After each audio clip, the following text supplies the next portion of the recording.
Ny fanahin'i Jehovah tompo no ataoniko, satria Jehovah efa nanositra hitoro teny soa mahafaly amin'ny mpandefitra.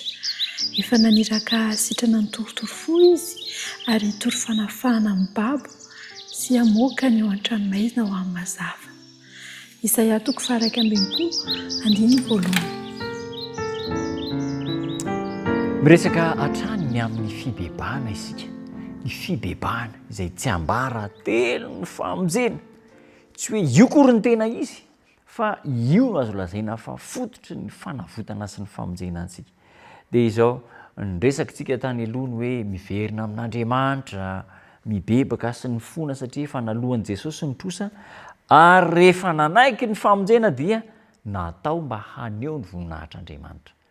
Zany eny tokony antom-pisiko ny antom-pisitsika haneho ny voninahitr'Andriamanitra, ary mahafinaritra nisy lehilahy sy vehivavy be dia be amin'izao fotoana iainantsika izao maneho ny voninahitr'Andriamanitra.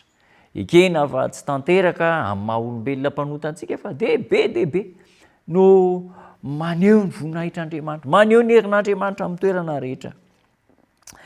Tsy mahafaly an'Andriamanitra ny mahita ny vahoakany tahaka ny olona malahelo sy misaona noho ny fahotana. Io fomba ampiasain'ny devoly io mba hahatonga antsika ho kivy sy ketraka, le atao hoe fahatsapatena diso zany ka tsy afaka mihoatra sy mitraka, le amin'ny teny frantsay elana tsiny, elana fomba, sensation de culpabilité, mahatsiaro tena fahadiso isika.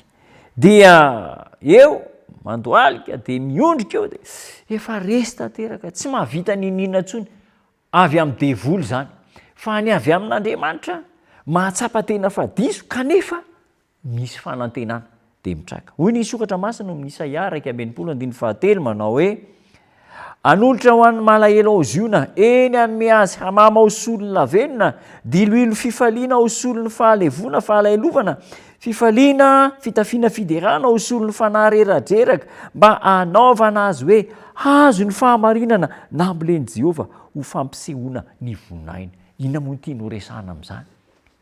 Falifaly mandrakariva, miramirana lalandava, satria na ny antony fa vitan'i Jesosy ny sorona, efa nomeny ny fanalahidy hatonga antsika voavonjy, na dia mbola ho tany mpiediana mafy aza noho ny aretina, noho ny fahoriana, noho ny fanenjehan'ny hafa, noho ny fahantrano, noho ny tsy fananana asa, be dia be ny fidisedrana mahazo antsika menakavy, ary samy tratra ny avokoa ny rehetra, tsisy hafabela, mandraingirangy mihitsy anaovan'ny devoly saingy mitraka, manana fanantenana satria manana an' Jesosy. Ary mampiavaka ny olona voavonjy sy ny olona very dia izao, na dia ao anatin'ny olana aza dia manana fanantenana, mitraka mandrakariva. Ka miantso ny olona rehetra Andriamanitra mba hanana firaisana aminy. Ho raisin'izy ireo raha toka vonina ahafoy ny asa ratsin'izy ireo. Ary amin'ny firaisana amin'ny toetra araka an'Andriamanitra izy eo amin'i Jesosy Kristy dia afaka mandositra ny hery ny asa mangina alefa n'ilay fahavalon'ny tontolo ireo zanak'Andriamanitra ireo.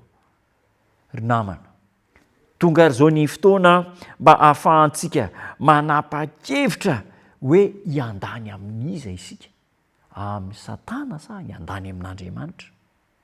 Moramora nge miteny hoe zay miaraka amin'Andriamanitra kanefa ny fomba mampanao miaraka amin'ny Satana ihany. Tena zava-dozy zany, ary betsaka koa ny tratran'izany.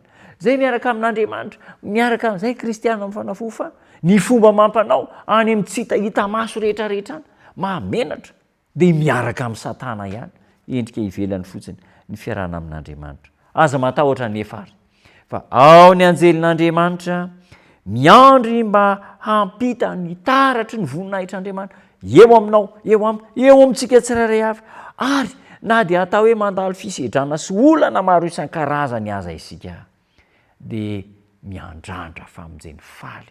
Misy namana anankiray izay fijoroana vavolombelona mandalo aretina mafy miatra manaina, efa ao amin'ny hôpitaly dia tena azo lazaina fa tsotsofina ny havany marary eo amin'ny hôpitaly, tena mangy azy tany ny tenako. Dia nisy olona zany avy any ivelany hoe ho sitrany io namanao io fa zao no fifanarahana ataontsika, dia ozy izy le marary ary na mafisiny le vadina. Tsy maninona na sanatria tsy ho sitrana aza ny marary, fa izay ijoro amin'ny fahamarinan'andriamanitra satria ny nofo dia malemy fa ny fanahinay matanjaka. Na dia ao anatin'ny aretina mafy azy sy fahoriana dia maneho ny voninahitr'andriamanitra satria manana fanantenana miaraka amin'andriamanitra. Ositranon'andriamanitra izany marary zany. Ary isika rehetra koa omen'andriamanitra fifaliana mba hitraka mandrakariva hivavaka isika. Misaotra Jesosy eo fa na dia misy toe-javatra be dehibe aza mangeja nay olombelona dia efa nentinao ny fahoriana, nentinao ny fijaliana ary mampitraka ny foamam-panahinao mba hanananay fanantenana. Mihehery zay mba tsy hiondrika fa hitraka hijery anao mandrakariva. Atao fitanteraka amin'ny namako manaraka izao fandarina izao, izany vavaka izany, izany hafatra fanantenana izany, amin'ny anaranao Jesosy Tompo. Amen.